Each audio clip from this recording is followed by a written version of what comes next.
निकल जाए, 1 मिनट आगे बढ़ जाए तो इबादत नहीं होती। फजर का 1 सेकंड 1 मिनट आगे वक्त बढ़ जाए तो फजर का वक्त खत्म, अब आप नमाज नहीं पढ़ सकते।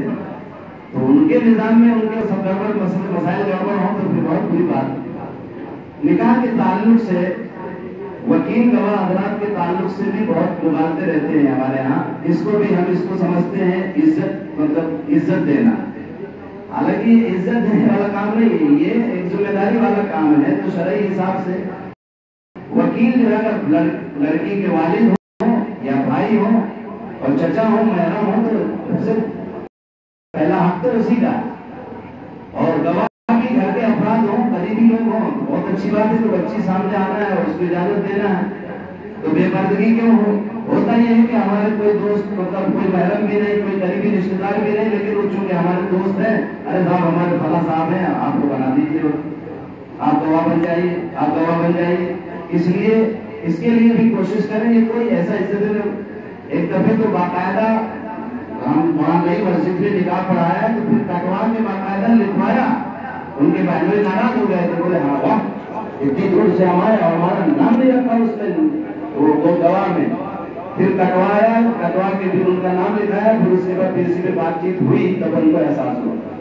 तो इसलिए आज पढ़े लिखों में भी ये मुबालता है कि यार चलो हाथी भाई आ गए, मसल चलो हाथी भाई हमारे अमीर साहब है, इनको गवाह बना, कोई जरूरत नहीं।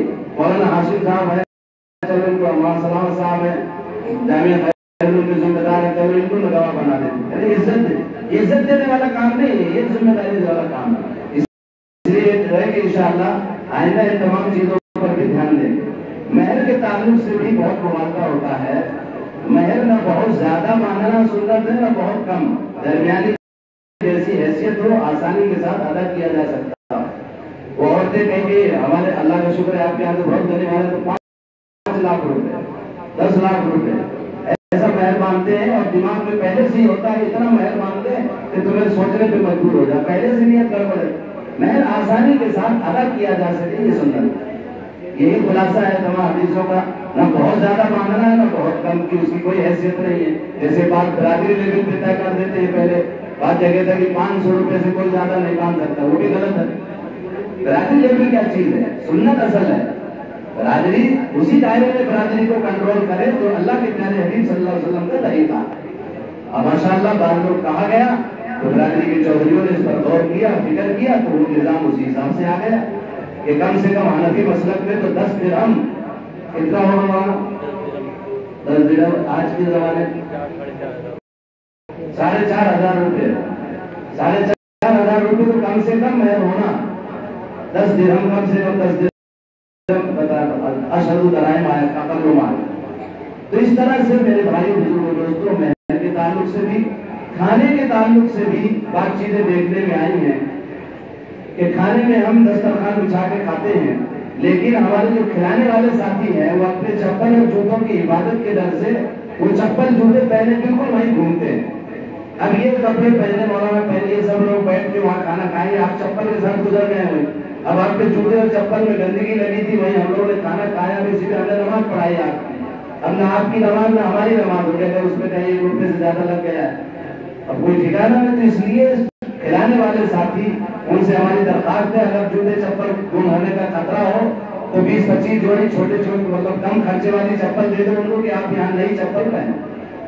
अगर बहुत ज्यादा बगैर चप्पल कोई नहीं रह सकता खिलाने वाला, तो ऐसी 20-25 जोड़ी चप्पल ले आओ कि मैंने कहा जो भी खिलाने वाले खिदमत वाले साथी हैं वो चप्पल पहन ले। उन चप्पलों के साथ आप बराबर घूम सकते हैं उसमें, लेकिन जूता पहन करके आप खिलाते हैं, ये खाने की भी अदबी है और जो खा रहे हैं उनकी भी अदबी है। इस पर भी मेरे भाइयों आप गौर करें। बात जगह कंट्रोल किया है हमारे अब्दुल रऊफ साहब खजाना वाले, एक दावत में देखा मैंने, वहाँ अपने इरशाद भाई की किसी बच्चे का निकाह था, वहाँ बराबर वो ड्यूटी लगाए थे, वहाँ बैठे थे, कहने लगे कोई दाखिल नहीं होगा, जिसको खिलाना हो जूता यहाँ उतारो और खिलाना हो खाना खिला। ऐसा होता है, नई नई चटाइयाँ बिछी और जूते के साथ खिलाना है, और हमारे कपड़ों इसके ऊपर से गुजर के जा रहे हैं। इसलिए खाने वाले भी अदब के साथ खिलाएं और खाने वाले भी अदब के साथ खाएं। खाने में भी बहुत एहतियाती होती है। मौलाना ने जैसे कहा कि इस तरह खाते हैं कि बबला बोटी ये लाओ वो लाओ, फिर छोड़ के दे देते हैं कि ये आधा फोन छोड़ करके हम चले जाते हैं। इसलिए तमाम चीजों से अपने आप को हमें बचाना है। اور سنت کے مطابق ہمیں ساری ترتیب اپنی بنائیں گے تو انشاءاللہ دیکھو صرف آپ عبادت کرتے رہیں گے، نماز کے بہت آسانی کے ساتھ نماز پڑھ لیتے ہیں، روزہ رکھ لیتے ہیں، زکات دے لیتے ہیں، سارے کام کر لیتے ہیں، لیکن جب ان مسائل کا مسئلہ آتا ہے تو وہاں ہم لوگ خاموش ہو جاتے ہیں کہ چلو ٹھیک نہیں، اس پر بھی ہمیں ذرا تھوڑا ٹائٹ ہونا ہے، اور ہم کیا کرتے ہیں کہ اپنے ساتھی کے چلو ٹھیک ہے، اپنے ساتھی ہے سر آپ کو بات، آپ نے سنت کے خلاف کوئی کام کر رہا ہے، آپ غلط کر رہے ہیں تو ٹھیک ہے، وہاں پہ کام ہے تو شریک ہے، ہم کھانا نہیں کھائیں گے، آپ کا کھلا پلا دیا اور یہ چلے تو انشاءاللہ اس کا اثر ہوگا۔ اب ہم سوچتے رہے کہ سب کو کھانا بھی کھاتے رہے آرام سے، ان کا پورا ساتھ دیتے رہے، ساتھی کبھی گزرنے والے لگے 10 سال سے بھی ہمارا ساتھی ہے تو وہی ترتیب ہے، 20 سال ہو گئے تو بھی وہی ترتیب، وہی چال پہ ڈھنگی جو شروع میں تھی وہی ابھی چل رہی ہے، پھر بھی ہم سوچتے ہیں ہمارا ساتھی ہے، ہمارا عالم ہے، کیا کریں، ہمارا امام ہے، ہمارا کوئی بھی ہو، میں ہوں یا آپ ہوں، کم سے کم ہم نکیر کریں گے، دوسروں کو نکیر نہیں کرنا ہم کو، لیکن ہم آپس میں تو نکیر کر سکتے ہیں، تو یہ سنت کے خلاف عمل ہو رہا ہے۔ اب یہ بارات کے سلسلے میں ہمارے سب قریبی لوگ ہیں، بھائی فرید صاحب مرحوم، اللہ تعالیٰ ان کو جب غریب رحمت فرمائے، ہمارے مدرسے کے بہت قریبی آدمی تھے، مدرسے کے بہت خاص آدمی تھے، مولانا حریف صاحب یہ بھی ہمارے قریبی آدمی، زندگی ہے، ہماری بچی بھی ہے، تو بتانا تو ضروری ہے نا، بولنا تو پڑے گا، جو خیر خوبی ہے اس کو کہنا پڑے گا، جو خرابی ہے اس کو بھی کہنا پڑے گا، اس لیے طے کرو کہ انشاءاللہ ہم جتنے کم سے کم جو دیندار کہے جاتے ہیں، جو دینداری میں جن کا نام ہے وہ تو طے کریں گے انشاءاللہ، ہم اپنے کاموں کو سنت کے مطابق کریں گے نا انشاءاللہ۔